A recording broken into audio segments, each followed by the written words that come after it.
Hello everyone, I hope you had a fantastic Halloween and thank you so much for all the love shown in my last few videos. It really means a lot to me.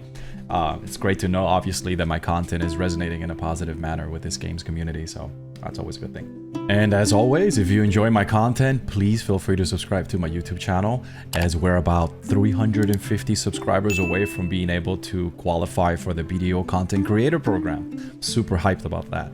Thank you. In today's video, I wanted to talk about the long-established trinity of MMOs, tank, healer, DPS, as it pertains to Black Desert Online. Yes, in that order, because tank is the most important, and you if you disagree.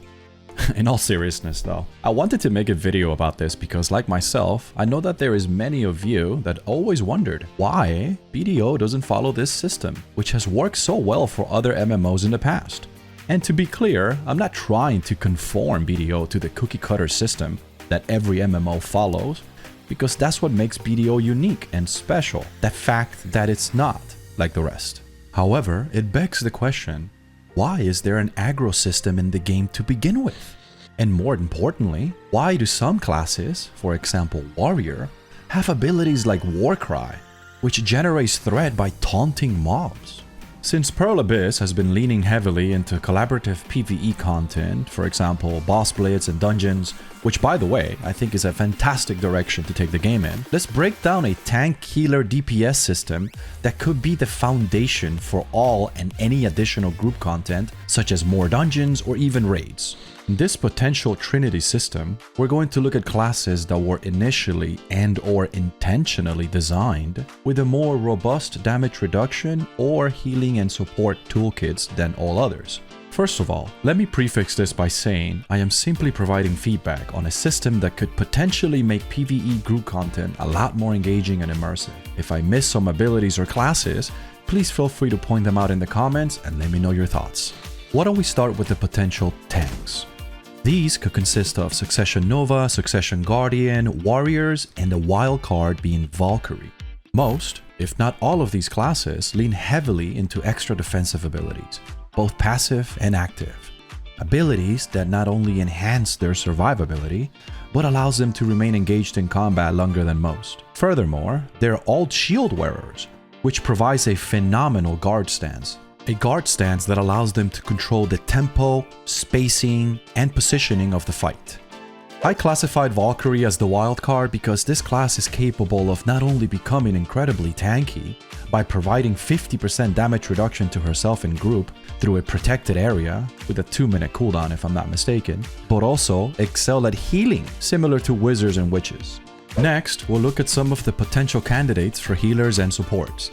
In this example, I'll be using my wizard, since I don't have a witch, and trust me when I tell you they're very similar, and the abilities that we'll go over as far as healing is concerned are shared amongst both classes. First, we'll take a look at the healing abilities. First of which is Healing Aura, on a 10-second cooldown and it heals for 1400.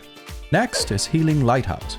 This one is on a bit of a longer cooldown, 30 seconds, and it heals for 3000. And Sage's Light, which heals for the same amount, 3000, but in a faster fashion, incurring a longer cooldown of 1 minute 40 seconds. Next, let's go over utility. The first ability being Speed Spell. It's got a 50-second cooldown and lasts for 30 seconds, giving you 20% movement speed, attack speed, and cast speed. Next is Protected Area. This ability has a 50% damage reduction for the caster and the group, and incurs a 2.5-minute cooldown. And lastly, Resurrection, which rarely gets any use. It's on a 5-minute cooldown, but only works in certain situations. Next, we'll cover Shy.